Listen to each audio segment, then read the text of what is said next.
ये देखा होगा आपने, हालात देखी हमारी कौम के। वजह क्या है? वो किसी माँ ने ना किसी टीचर ने, बेटा मैं अपने बच्चों से पूछा था, अगर रब दे दे तो इसे हल्के में ना लेना, ये भी उसका बहुत बड़ा करम है। इसलिए कि बेटों के लिए भी नबियों ने दुआएं की हैं। हाँ, बहुत गौर से मेरी बात सुनिए। अल्लाह बेटा दे तो रब का शुक्र अदा करें, डीजे ना बजाएं, तमाशा ना करें। अल्लाह अगर बेटा दे तो रब का शुक्र अदा करें। और माँ बापों से बस एक गुजारिश है मेरी, औलाद के बारे में बहुत एहतियात के साथ जबान का इस्तेमाल करें। कई बार लापरवाही में माए कह जाती है तुझे मौत ना आ जाती, अपने इलाके की बोली है इसे मरी ले जाए, इसे हैजा ले जाए, तेरे बाट की मौत भी नहीं है। ये आम जुमले हमारे घरों के अंदर माओं के होते हैं औलाद के लिए। बाप भी कभी कभी इस तरह का जुमला बोल देता है। खुदारा कभी औलाद के बारे में ये जुमला ना बोलना, इसलिए कि अगर रब नाराज हो जाए ना तो आपके उसी जुमले को पत्थर की लकीर बना देता है। और वो इस बात पे नाराज हो जाता है कि मैंने इतनी बड़ी नेमत से इसे नवाजा, इसे बेटा दिया और ये इसके हक में मौत की दुआएं मांग रहे। जब वो नाराज हो जाता है ना तो फिर बड़ी मुश्किल मोड़ पे लाके खड़ा कर देता है। यूसुफ भाई एक खातून थी, अल्लाह ने उसे एक ही बेटा दिया था, शौहर का इंतकाल हो गया। जब शौहर का इंतकाल हुआ, कोई बात हुई, बच्चा छोटा था, मां की जबान से जुमला निकल गया, तुझे मौत नहीं आ जाती? कोई बच्चे से नुकसान हो गया या उसने परेशान किया तो उसके मुंह से जुमला निकल गया, तुझे मौत नहीं आ जाती? अब देखिए, ये उसके मुंह से जुमला निकलना था। 18 साल बीत गए, 18 साल बीत गए इस जुमले को कहे हुए। लड़के की उम्र तकरीबन 22-23 साल, शादी में 8 दिन रह गए थे। अचानक पैर फिसला, लड़का गिरा और इंतकाल हो गया। अब मां जब रो रही थी दर्द के साथ ना, तो कोई उसके दर्द को बयान नहीं कर सकता। जब रात को सोई, किसी ने आके बताया आप क्यों रो रही है?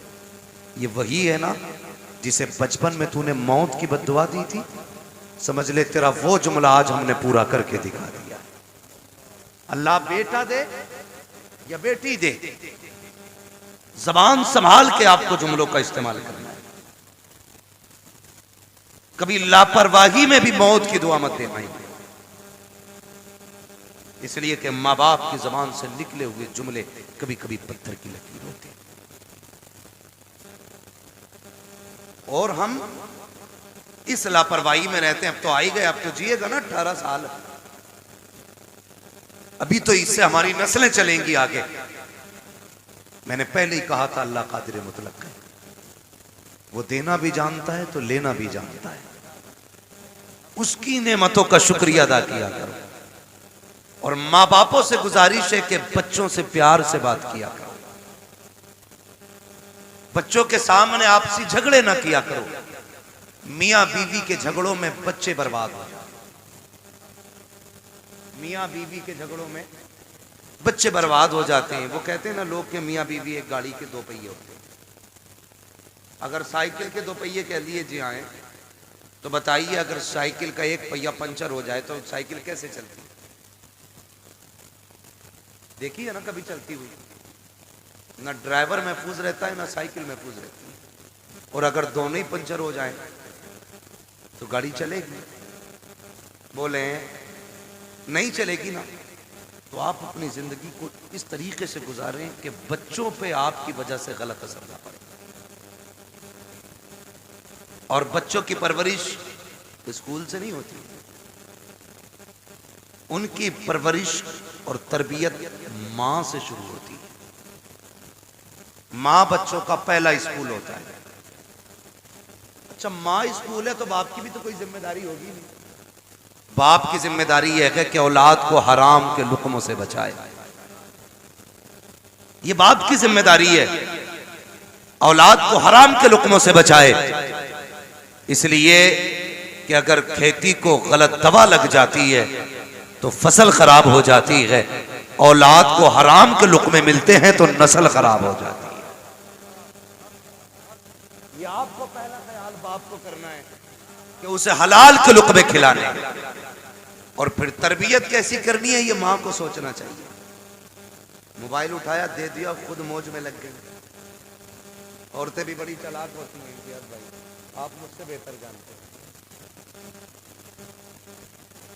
मेरे बड़े हैं, मैंने ये जुमला इसलिए कहा कि उनके मामला क्या होता है, पूरा दिन घूमेगी मोहल्ले में, और जब शाम को शोहर आएगा ना तो बच्चे के नोच लेगी।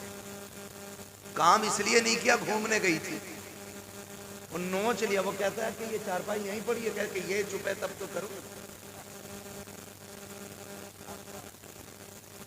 ये चुप है तब तो कुछ किया जाए। इसलिए जनाब हम तो पर्दे में रखते हैं, ना कहीं जाने का मौका मिलेगा, ना काम अधूरा रहेगा। मेरा कहने का मतलब यह है कि मां और बाप दोनों को परवरिश पे उनकी पूरा ध्यान रखना चाहिए। इसलिए कि आपके एक लम्हे की लापरवाही आपके बच्चे की जिंदगी बर्बाद कर सकती है। पूरी बात नहीं बताऊंगा, डाकू सुल्तान के बारे में सुना होगा। आखिरी फरमाइश में पूछा था क्या चाहते हो, मेरी माँ को बुलाया जाए। जबान काटने की फरमाइश आई कि कहा क्यों, कहा पहले दिन अंडा चुराया था ना, तो इसने कहा था शाबाश, अगर उसी दिन इसने थप्पड़ मार दिया होता तो मैं आज फांसी के फंदे तक नहीं आता।